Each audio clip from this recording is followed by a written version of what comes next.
All right, so question number 47 says, what did Jesus write on the ground in John chapter 8 in verse number 6? And so if you're not familiar with the story of the woman that was caught in adultery and brought to Jesus, which to me is a pretty interesting story. What we have is Jesus in Jerusalem. He's there at the temple teaching. And as he is teaching in the temple, we see in verse number 3 that the teachers of the law and the Pharisees brought in a woman caught in adultery. As a matter of fact, it says that she was caught in the very act. And so there's no wiggle room on this one. And so what they did was they made her stand before the group and said to Jesus, "Teacher, this woman was caught in the act of adultery. In the law, Moses commanded us to stone such a woman. Now, what do you say?" So here is a seemingly innocent question that is not innocent at all. Because what we see in verse number 6, it says that they were using this question as a trap in order to have a basis of accusing him. And so, you kind of got to understand a little bit about the political situation of the day to understand this trap, okay? And so here's this woman that was caught in adultery, which if you stop and think about it, if the woman was caught in the act of adultery, where's the man? Because, best I understand, it does take two to tango. And so, you've got half of the situation, but where is the other half? You would think that if you're going to be meting out justice equitably, then you would have two different halves involved here, which you don't. You've just got this woman. And by the way, poor woman. She's made to stand up from this group, and here she is, being used as a political tool. Okay, so what they're saying is the law of Moses commands that we stone such a woman, which when you look at the law of Moses, it does command that, but it also says that you're supposed to stone both. Both the man and the woman that were caught in the act of committing adultery. And so that's in the law of Moses. That's in the law of Moses several different places. And in all the places where it is in the law of Moses, you have taken care of both parties equally, okay? But they're only just saying, here's this woman. The law says this is what we need to do with such a woman. What do you say? All right? So if you're looking at it from the basis of a Jewish perspective, here the law says stone such a person. The only problem is the Romans are in charge, and the Romans at this point in history are not allowing anybody to have any kind of capital punishment except for them. And so, the Jews just can't go out and do it unless they were, doing some sort of vigilante justice.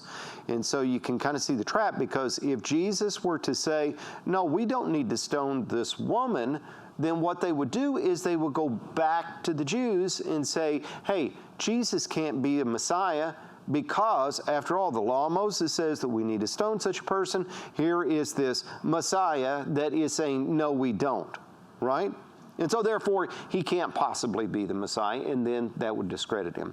At the same time, if he comes up and says, yes, the law of Moses says that we need to stone such a woman, then what they're going to do is they're going to go running off to the Roman authorities and say, here is this guy that says he's the Messiah, and what he's saying is that we want to take judicial matters into our own hands and ignore you Romans. So you see, they're thinking that in, either way Jesus goes here, they've got him trapped and they've got him cornered, right? Okay, so you see that what seems like a pretty innocent type of situation is not innocent at all. And, it goes back to the fact that they probably had a conspirator in on this. They probably had this man pegged out and saying, either we know that you're having this relationship with this woman, or we know that maybe you will seduce this one. But anyway, whatever it was, is if you will tell us what's going on and allow us to catch you in the very act of it, you can go free, and then we can, use this other poor woman as a pawn. Okay, so what is Jesus going to do? What we see that as we continue, it says, but Jesus bent down and started to write on the ground with his finger. You know? Forget about actually being part of their little game and their little trap. He's just going to do something entirely different. And what he does is he just starts to write on the ground. Okay?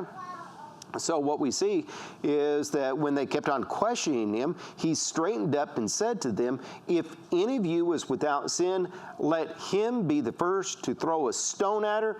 Again, he stooped down and wrote on the ground.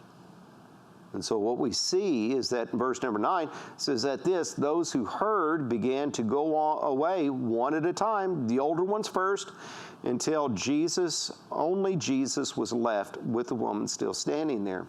Jesus straightened up and asked her, woman, where are they? Has no one condemned you? No one, sir, she said. Then neither do I condemn you, Jesus declared. Now go and leave your life of sin.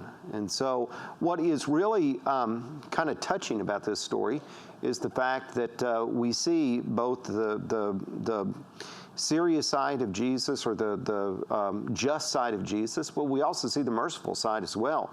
I mean, he wasn't trying to excuse the woman's sin at all. As a matter of fact, as we look at it, the last little part of it was saying, now go and leave your life of sin. And so he did not want the woman to go on and continue to live the kind of life that she was living. But at the same time, he understood this was just simply a sham and that there was no reason to really condemn her. And so we see that there is this merciful side to Christ as well. And I think that is such an important thing, because when we look at things in a bigger picture, and I know I'm a little bit off topic here, but that's okay. When we look at a bigger picture, that's what we see. What we see is we see the justice of God, but we also see the mercy of God as well. We see the justice of God in the fact that, no, God does not excuse sin. God does not just simply, say, no, it's okay for you to do this. But at the same time, what we do see is we see God being merciful to us, and God forgiving us when we come to him. Okay? All right. So the question is, what did Jesus write on the ground? And the answer to that is, we don't know, because it doesn't say anything, does it? Now we can speculate about things, and I kind of think that Jesus had a purpose in what he was writing. And even though it doesn't say that what he wrote on the ground had anything to do with what was going on, I kind of think it did. All right? And the reason why I say that is because, if you remember, they were saying the law says that we are to stone such a woman, but, the law, yes, it does, but the law also says other things as well. And so I just kind of think, and, it's just my idea about it, I kind of think that maybe Jesus was writing scripture on the ground. And it could be that maybe Jesus was writing out all the commandments that said that if a man was caught in the act of adultery, then both he and the woman that he was having the adulterous affair with needed to be stoned. And so it could be that maybe the man who was doing this was part of the ones that were accusing them. I don't know. But whatever Jesus was writing there on the ground, I think that, where he stood up and said, if any of you are without sin, let him cast the first stone at her. That was actually in the Old Testament. Somebody who was going to cast the first stone needed to be somebody who was not party of the situation at all. And so, he was just kind of applying it and just saying, if you're without sin, you go right ahead. You go ahead and do it. And he went back to writing on the ground. And the older ones were probably the first ones that started to think, yeah, our trap didn't work.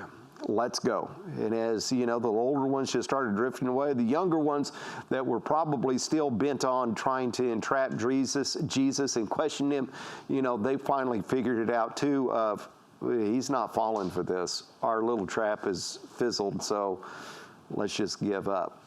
So, all right. Anybody have any comments or questions about that one?